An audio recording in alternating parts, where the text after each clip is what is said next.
Abali ku celebrity jazz, celeb jazz, abali ku cookie promotions ne Star FM, Star TV. Thank you so very much. Mwebala okubanga muzze baganda bange wembetagiridde. Olunaku lwayo tukulaba n'omuntu omupya bwe tumanyiddeko ddala mu industry. What is the occasion kyekigenda mu maaso era lwaki otudde n'omuntu omupya? Ono omwana bamuyita Pretty Sophie, mwana mutali mu P7 vacation, alina 14 years, yawandika ennyimba ze ng'ali mu P6, abadde aziyimba. Maama we n'amuwa ekirabo ogenda omulaba ku vacation e Nairobi, ne baziteeka mu studio ne bamukoleramu oluyimba, era alina ennyimba ze mmeka 2 ne video. Wabula wamunze nammwe maama we yamunkwasa olw'okuba ng'alina ekitone ekirungi, teeka wali ekitone ekirungi, ne tusalawo nze nammwe aba media tusobole okikulakulanya ngwabula ng'asina okugenda ku ssomero ate alina n'okuyimba.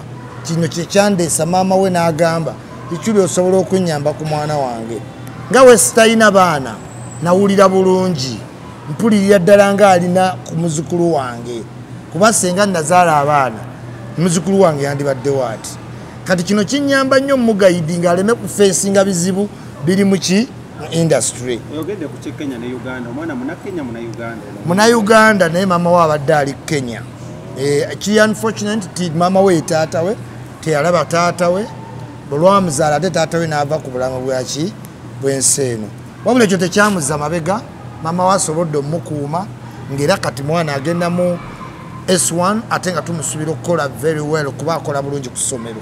Mwana onayimba kika kya music kikulaki? Ayimba afrobeat naye ng'ate asobola n'okukola genres nyingi depending on ba producer betunaafuna ne ba songwriters kuba ye okuyimba kimulimu already.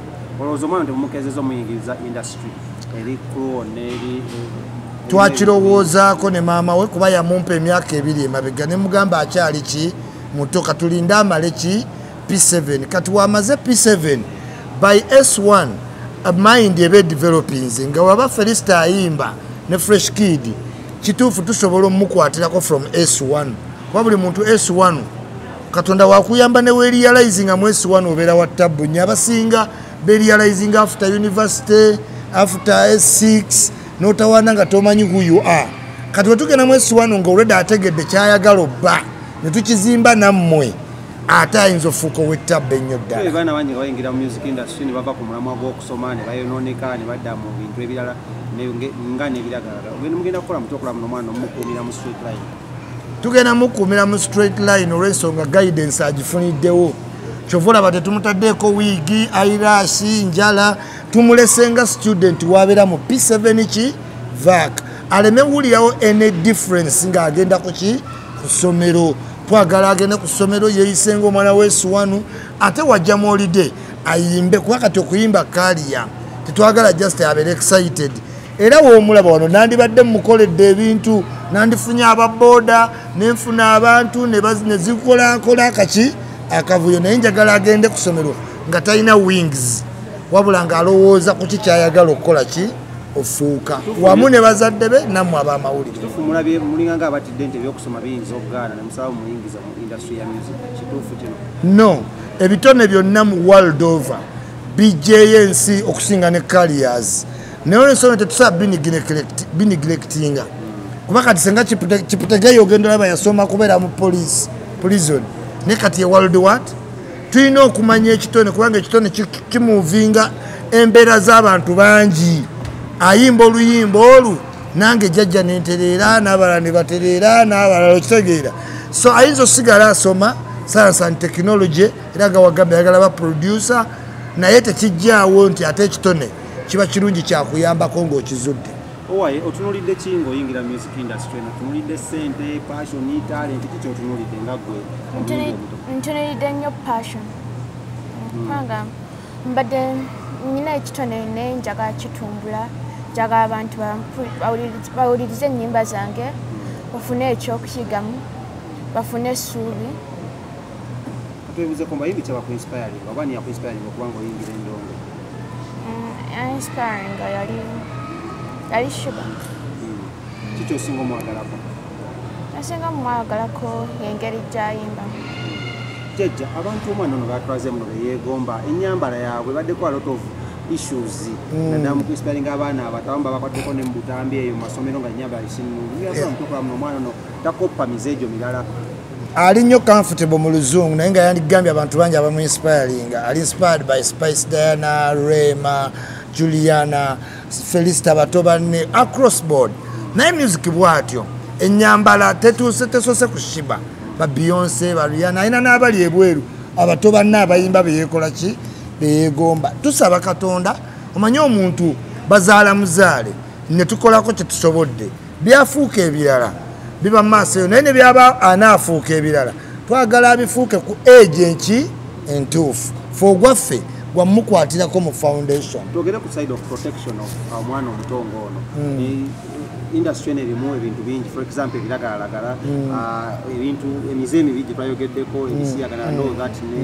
obitegeera how are you going to protect omwana ono omuto girl child nokulaba muno agasajja agakulu agayina ebiiso gamutunuza mu mbeera mudaivatinga kuva ku music anti nga wegambye yino guidance nti baleeta omuntu abifitting eyo position ekitegeera sinza agenda omwegomba nga bano asajja ba Africa bali promiscuous nedda kati eyo protection ate nayo tukolako ekyaffe naye waliwo watuuka nga artist nga tetukyamusalirawo wabula tusaba fe ogwaffe gwa kumuyamba katuuke waasalirawo oba adda ku biragalalagala oba akola ki naye nga fe ogwaffe twagukola ki twagukola fe kye tusaba era kye tusuubira titajja kugenda ku bidagala naye byonna bye tusaba ne byanaakola biba yeme Katonda fe tukolako gwaffe.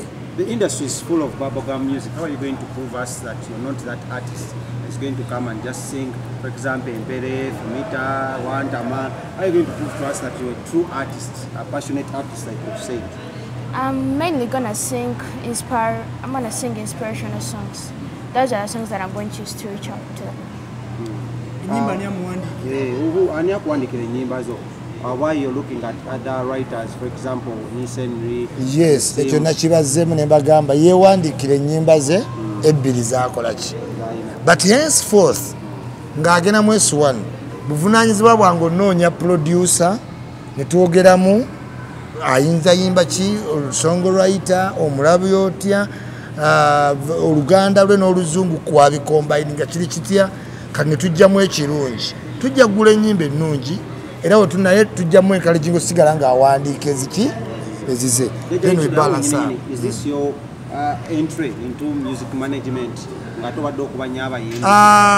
Oba bwe mba nkitwala kubanga nze sikikeddeeko nze omuzadde yankubira dda ne mugamba ddamu nga ndi bize nangamba omwana wange yeggwe wekka kati kino nze nno nkikola lwa butaba na mwana mpulira na bulungi nnyo sikikola ku ssente sikikola ku ekyo kyonna naye mpulira nti nnyamba omuzadde ate nange ndi connected.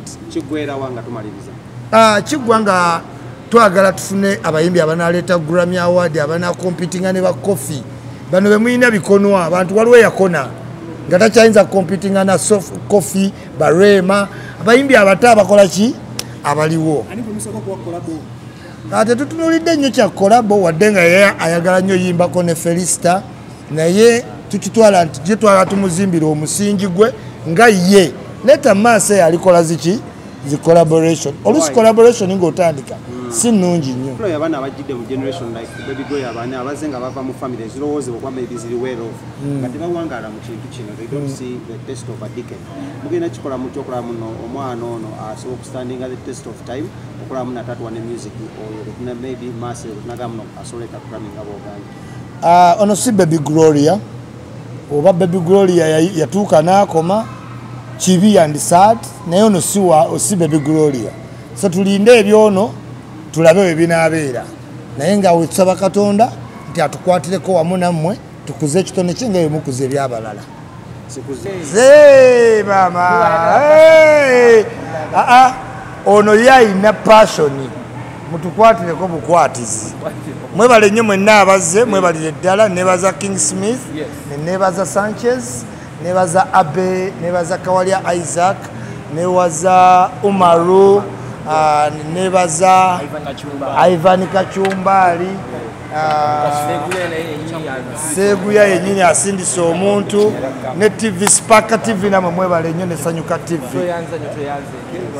nti omwana ono omuli ogenda olaba bwali ku ssomero okufuna studios ennungi abawandiisa abalungi kuba njagala ayimba bulungi n'ebino byayimba yabyewandiikira so we have a view tiwaaba alina gy'anaagenda ebyo byonna famire yabinkwasiza studio ki ayimba message ki ku ssomero aliyate otherwise nandimuleese mukozi ebintu naye nayabagadde asigale nga ki student tayina njala teeka wanamme enjala zo tayina njala what tayina ngeya student wakola ki njagala atuke ku ssomero ng'asobola okusoma then adde no holiday akole ki ayimbe yes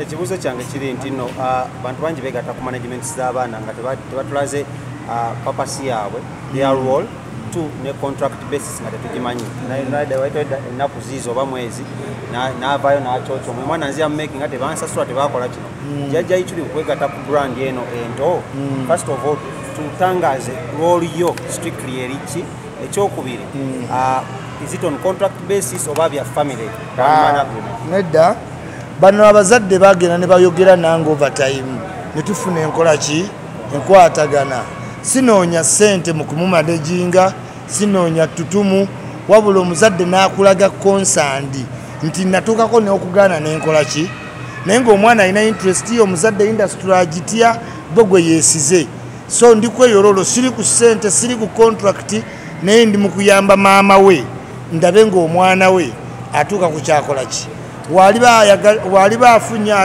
ali nsiima siina bano nga ngenda ofa bajja kugula keesi lolo yange yakumugayidinga kumweyambako ku kitone kye amidst a cruel industry ate ng'ayagalwa twagala tumupromoting ngaabaki ng'abalala so yeetaaga omuntu kwasobola okwesigama mpaka we yeetengerera yes awo wenyini woba onyonyolera abantu abagenda okugamba nti oli ku mugaati si mugaati kubanga sesenga gubadde mugaati nandigambye ndi wa contract yes music atambuliramu ssente gemaki gemazima era nze njoba ne ssente ze zigenda kuki naye basically siriwo nga mmwe nti nzirye bwebanga nti zannasiimu njagala mulaba nga ekigendererwa kyakikola ki kubanga akiina ku mutima okitegeera abadde aŋŋamba maama we ddi era omulaba tali kamera shy tutandikirawa tuwe mu road map yammwe lwakitone kipya mutandikira ku ki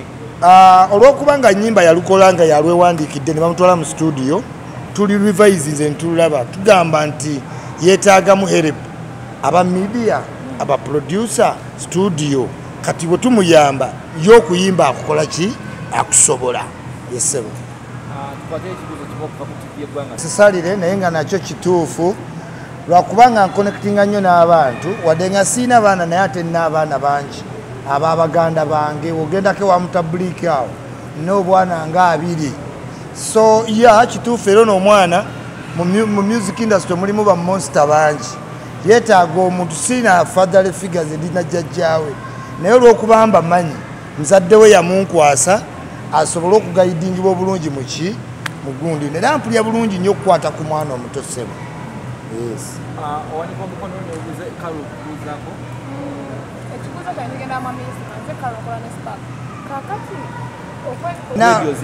mwenna abantu mwenna abandaba ku radios ez'enjawulo ne tv ez'enjawulo njagala obbanjulira omwana ono gwe bayita Sophie Pretty.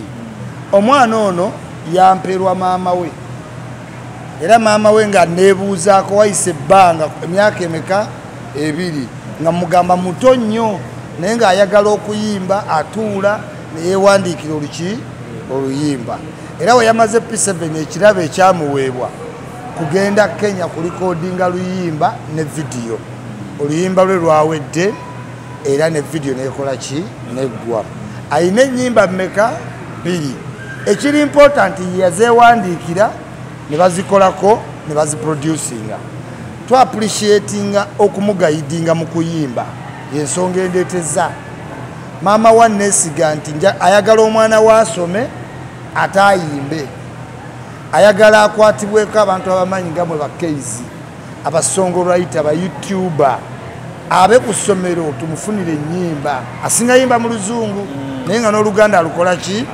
aluyimba so tugenda mukuza ffenna nenjagala nga we muyisa abaagala zibasale we muba muyisa noono wadde tayagala ki basale tayagala school fees ayagala nnyo okusoma ali supported by her parents ekitegeera maama we ali omu omwana ono gwolaba ali unfortunate teyasobola laba ku taata we bwe yajja mu nsi ate ng'akyali muto taata we n'akola ki n'avaawo akuzibwa single parent maama ate yeki etaata naye ng'esitole si nti ate mumukwatibwa ennyo ekisa yakyasangibwa nga maama embeera si yembiki ennyo Sophie Pretty agenda kusoma mwezi 1 very soon alinda bibuuzo bye era nga ayagala bamwagale nga bwe baagala abataaba ki abalala yes kyekindeese wano olwaleero mba mwanjulire nti ali under my guidance given permission from the parents. Sophie Pretty oliotya buza okuba na Uganda abakulaba beyanjulire amannya go ine emyaka emeka era lwaki mukalya zonna gw'omwana omuto walondawo yakuyimba. My name is Sophie Pretty. I'm turning 14 this year. The reason I chose music is to reach out to the people who have problems in order to inspire them with my music, hoping that they'll be able to get out to those problems by listening to my songs, hoping that they'll be able to see the light and see hope. Omanyimu ku Luganda? Sinyo. Kibagambe mu Luganda, byonna byogedde bibagambe mu Luganda. Amanya gange nze Sophie Pretty. Nina emyaka 14. Ekyantandikisa okuyimba nali njagala abantu bafune essuubi bamanye nti no tebali bokka bamanye nti no waliyo omuntu omulala abafaako. Tukulaba ne mwami Isma Olaxess owulira otya okuba nti Isma y'omu ku bakutteko olunaku olwaleero? Mpulira essanyu. Bibagambe owulira essanyu okuba nti Isma mpulira essanyu kubanga Isma yankutteko. Weerababwa mu birooto by'oyagala kuba otya nga gwe omuntu? Ng'omuntu njagala kubeera nga ndi successful. Bayimbi ki abakuinspiringa kuba Isma omuntu gwewegasseko w'amaanyi tewali watasobola kukutuusa? Abayimba aba-inspiringa kantandike ku bakazi. Nina Shiba, Rema Namakula, ne Spice Diana. Abasajja nina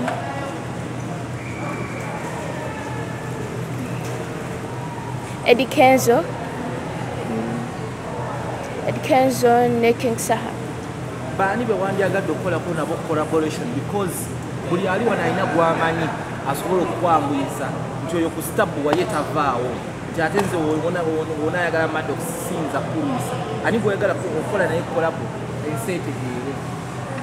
Njagala kolabo ne Felicita kubanga ali muyimbi muto te nange njagala ekitone kyange kiveeyo. Tulaba abayimbi abakikulanga gwe abato baba bangi naye oluusi emisomo gibataataaganya n'asigala osoma wonaafuna obutaala buno obuyitiridde olunaku olwaleero. Ngenda sigala nga nkyasoma kubanga mmanyi nti no music wadba tasobozesa kugenda mu maaso nnyo bayinza kukola music nfune n'ekitone ekirala njagala beera music producer mwensoma nfune degree mu ekyo. Maama wo azannye lwolu ki mu kulaba nti n'otuuka ku birooto byo because okwawukanako ku bano bonna boolaba bazadde bye bakola kati baabibagaana bo baawaguza buwaguza? Mama nga adde supportive nnyo n'ekitone kyange.